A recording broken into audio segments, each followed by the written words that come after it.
Senator Padilla was referencing. You want to go fast, go alone. You want to go far, go together. And I look back at this audience, and I look at all of you, united in this cause, and I'm reminded where we are at this precious moment in time. We are in Los Angeles. The most diverse city, in the most diverse county, in the most diverse state, in the world's most diverse democracy. And I've long believed that the world looks to us, to all of you, to see it as possible to live together and advance together and prosper together across every conceivable and imaginable difference. What makes LA great, what makes California great, and what makes the United States of America great is that at our best, we don't tolerate our diversity, we celebrate our diversity. And it's a point of pride because we're all in this together. Where are we? At Democracy Center. And right outside, at this exact moment, are dozens and dozens of ICE agents. Donald Trump, you think it's coincidental? No. Donald Trump and his minions, Tom Homan, tough guy, clearly decided, coincidentally or not, that this was a location to advance ICE arrests. Indiscriminate? Perhaps. We'll find out later. It was certainly indiscriminate when a 15-year-old disabled boy had a gun put to his head in Los Angeles trying to go to school just a few days ago.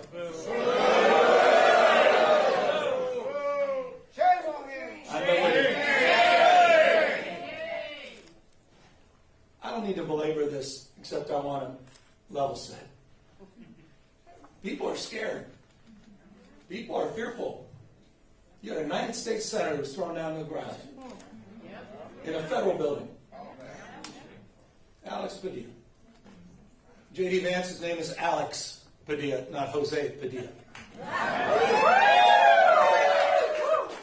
That's the Vice President of the United States. There's another museum not so far away from us. Talks about those 53 days. Some of you know what I'm referring to. Wake up, America. This is a serious moment. Wake up to what's going on. Wake up to the fear, the anxiety. Wake up to what's happening, not just here in Los Angeles, where we saw our streets militarized. We saw due process rights thrown out the window. You heard the word disappeared. I was with a 12-year-old boy, born in Oxnard, California, whose mother and father were disappeared. 20 years going to the same packing facility every single day. Didn't even know how to get back into his own home, into his own house. Had no brothers and sisters. He has now disappeared in an attempt to find his parents. That's Trump's America. That's the moment we're living in. So these are sober times. And so I'm deeply grateful to all of you for standing up and for being here today. I'm grateful for all the elected officials that are here, members of Congress, not just our 2 U.S. senators, to members of the California legislature for having the courage of their convictions, for standing tall and standing firm, to recognize today is Liberation Day in the state of California. And as Senator Schiff said, Donald Trump, you have poked the bear, and we will punch back. Here's the good thing about California, folks. We're the size of 21 state populations combined. We're the 4th largest economy in the world. We're not a small, isolated state. I know they say don't mess with Texas. Well, don't mess with the great Golden State. And so we're here with our state of mind, with the clarity of our purpose and conviction, to recognize that we need to reconcile the world we're living in. We do have agency. We're not bystanders in this world. We can shape the future, and that's what we intend to do today. We're here because Donald Trump, on January 6th, tried to light democracy on fire, tried to wreck this country, tried to steal an election, as Alex just said, by trying to dial in for 11, almost 12,000 votes. And here we are, in open and plain sight, before one vote is cast in the 2026 midterm election. And here he is once again trying to rig the system. He doesn't play by a different set of rules. He doesn't believe in the rules. And as a consequence, we need to disabuse ourselves of the way things have been done. It's not good enough to just hold hands, have a candlelight vigil, and talk about the way the world should be. We have got to recognize the cards that have been dealt. And we have got to meet fire with fire. And we've got to be held to a higher level of accountability. So that's what this is about. It's not complicated. We're doing this in reaction to a president of the United States that called a sitting governor of the state of Texas and said, find me 5 seats. We're doing it in reaction to that act. We're doing it mindful of our higher angels and better angels. We're doing it mindful that we want to model better behavior, as we've been doing for 15 years in the state of California with our independent redistricting commission. But we cannot unilaterally disarm. We can't stand back and watch this democracy disappear. We can't stand back and watch this democracy disappear district by district all across this country, not just in Texas, but in Missouri, where J.D. Vance went just a week ago, in Indiana, in places like Ohio, in places like Florida. We need to stand up, not just California. Other blue states need to stand up. We need to be firm in our resolve. We need to put... So we're here in LA, and I'm grateful to have remarkable partners in the legislature. It's a tall task. We're asking them for 2/3. Legislative consent, but this is the difference. This is the difference between what's happening in Texas and what's happening here in California. We didn't receive a phone call from the President of the United States to then quietly go in the back room and start drawing maps and legislatively try to jam them through against the consent of the people. We're doing precisely the opposite. We're working through a very transparent, temporary, and public process. We're putting the maps on the ballot, and we're giving the power to the people. This will be the first redistricting that's ever done. That's the difference. We tried to raise the standards, and these guys are not playing by any set of rules. So this time requires us to act anew, not just think anew. And so I'm grateful to all of the remarkable leaders that have stepped up, this unifying effort here in the state of California. And we'll be asking for the people on November 4th, a special election, coinciding with a lot of local municipal elections, to provide a temporary pathway for congressional maps.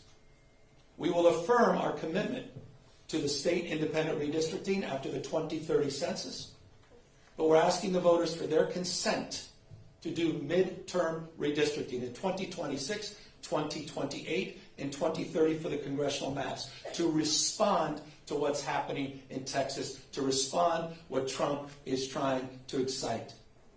And we'll do so in a way that also affirms our desire as a state to level the playing field all across the United States. We believe in a national independent redistricting framework. And we believe that's the right goal and the right thing to pursue. And I will just state for the fact, Zoe Lofgren, who runs our California delegation, she authored the bill. Democrats unanimously supported that National Independent Redistricting Commission. Republicans were nowhere to be found. They want to rig these elections, and they want the power that gerrymandering provides, because they know what Donald Trump knows. He's going to lose the midterms. He knows de facto his presidency ends in 17 months. And Speaker Jeffries is back in office. He knows it. Why else would you try to rig the system? Why else would you make the phone call? He's a failed president. Who else sends ICE same time having a conversation like this? Someone who's weak. Someone who's broken. Someone whose weakness is masquerading as strength. That's what he does. The most unpopular president in modern history. An economy that's collapsing all around him. You saw the new wholesale prices going up almost a full percentage point today. Inflation is going up. Job creation is going down.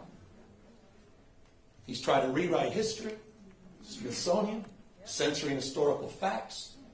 And in the spirit of what Adam Schiff said, he's trying to put America in reverse on voting rights, civil rights, LGBTQ rights, on women's rights. He wants to bring us back to a pre-1960s world.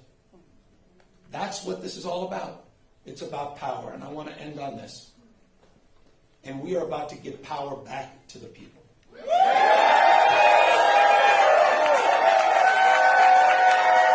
You have, on November 4th in California, you have the power to stand up to Trump. You have the power to declare that you support a system that is not rigged. You have the power on November 4th to stand up for people that are being bullied. You have the power to stand up for people that are being intimidated. You have the power to stand up to the rule of law. We're giving the people of this state the power to save democracy, not just in California, but all across the United States of America. I hope we're waking up to this reality. Wake up, America. Wake up to what Donald Trump is doing. Wake up to his assaults. Wake up to the assault on institutions and knowledge and history. Wake up to his war on science, public health. His war against the American people. This is a guy who lays claim to want to get a Nobel Prize, sitting there and bending his knee to Mr. Putin. You have the power to straighten this out. And so I want to again just thank everybody for exercising not just their formal authority, yes, that's what we're doing, but also sharing their moral authority at this moment. I want to thank everybody for being here today, for being here tomorrow, and most importantly, we're counting on all of you on November